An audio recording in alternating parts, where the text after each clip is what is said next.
Hello मेरा प्यारी 140 करोड़ देशवासी व्यूअर्सगण, मेरे सब्सक्राइबरगण। आज नवरात्रि का 5वां दिन है।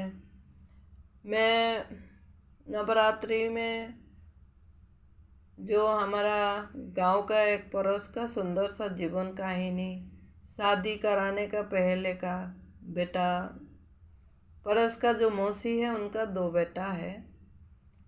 फिर आज मैं तो शादी करके बाहर आ गया, लेकिन उनका भी देहांत हो गया।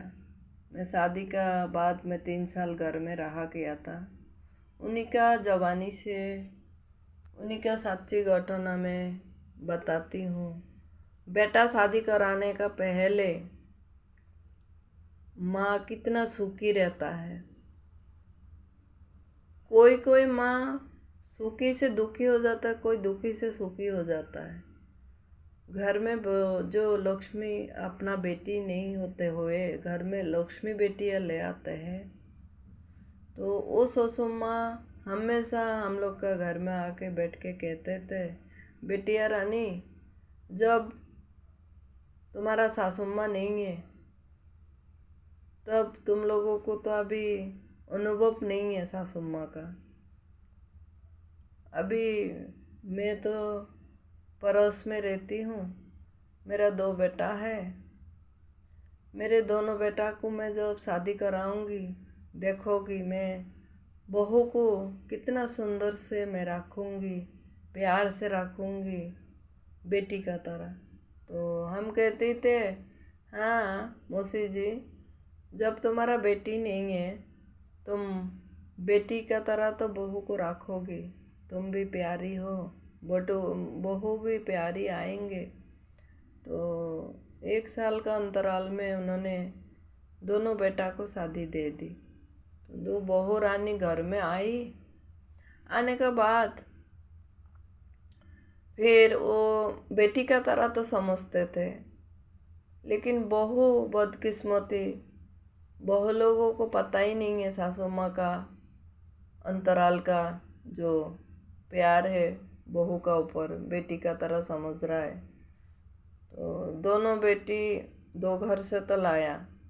मैं तो यही समझती थी, भगवान ने उनको मन को कैसे नहीं सुना, नहीं जाना। वो तो अपना प्यारी प्यारी मधुरता बातों में बेटी लोगों, बहू को बेटी समझते हैं, लेकिन दोनों 2 घर का बेटी तो एक तो समझते, लेकिन उनका कर्म पे क्या लिखा है।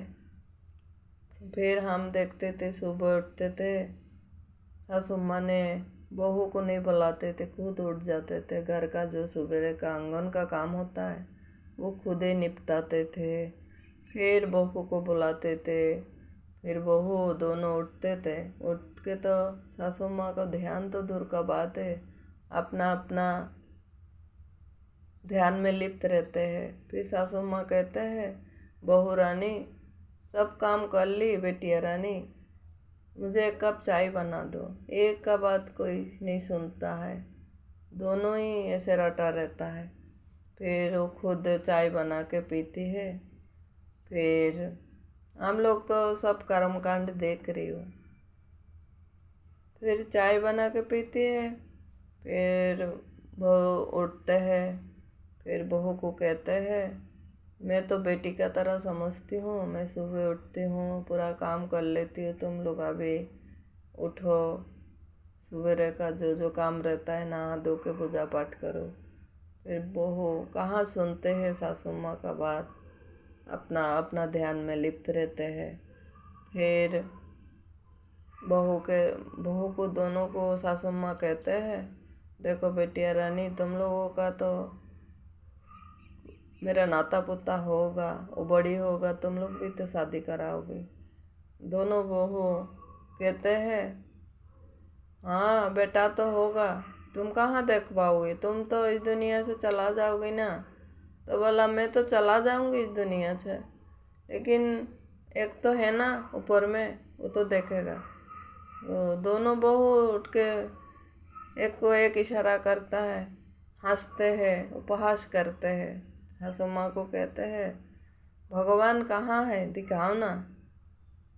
तो सासू माँ तो देखो माँ माँ ही होता है, माँ को भी बेटा बहू को थोड़ी खराब देखता है। तो सासू माँ तो चुपचाप रह जाता है, फिर वो तो देहांत हो जाता है ऐसे भोगते भोगते। लास्ट कर्म तो मैं बोलूँगी तो तुम लोगों को आंखों में आंसू आ जाएगा, लेकिन लंबा स्टोरी हो जा रहा है, सेकंड पार्ट में करेंगे जीवन का कहानी। तो जब देहांत हो गया, फिर उन लोगों का घर में बेटा हुआ, शादी कराई। हम लोगों का अपना आंखों से तो देख रहा हूँ क्या हुआ क्या नहीं हुआ। फिर जब सासू माँ को कहते थे भगवान कहाँ है, तुम भगवान को देखा क्या, तो अभी खुद देख रहा है अपना अपना कर्मों फल क्या होता है। सासू माँ को अपना माँ मानो। देखो दुनिया में आई हूँ, हम किसी का घर का बहू बनी हूँ, तुम भी ऐसे तो नहीं आई हूँ। उस सासू माँ ने 9 महीना 9 दिन गर्भ धारण किया, फिर हम लोग उसी घर में आई हूँ। उस सासू माँ तो पराई नहीं है, वो अपना ही तो है। सासू माँ जन्म दिया बोल के तो मैं इस घर में आ पाई। अपना को भी सोचो, दुनिया को भी समझाओ। इसी कहानी इधर समाप्त करती हो दोस्त लोग।